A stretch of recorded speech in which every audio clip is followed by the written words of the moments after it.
నాకు ఇది ఛానల్స్లో ప్రాబ్లం అవుతుంది.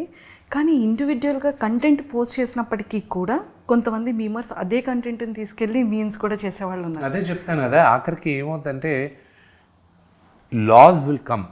దీనికి ముందు చట్టం లేదు. సోషల్ మీడియాకి చట్టం దీనికి ఒక 20 సంవత్సరాల ముందు సోషల్ మీడియా అనేది ఇంత ర్యాంపెంట్ కాదు.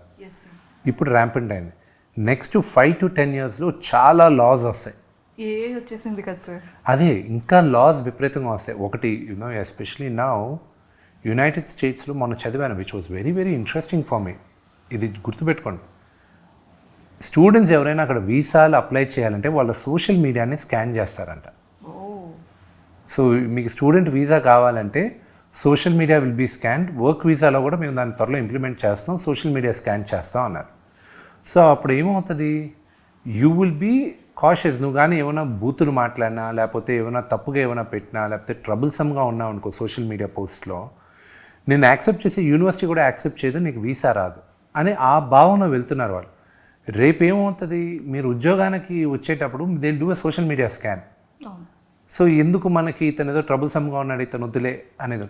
So this will become a huge pattern. This is the beginning of the pattern. వెళ్ళంగా అది అవుతుంది.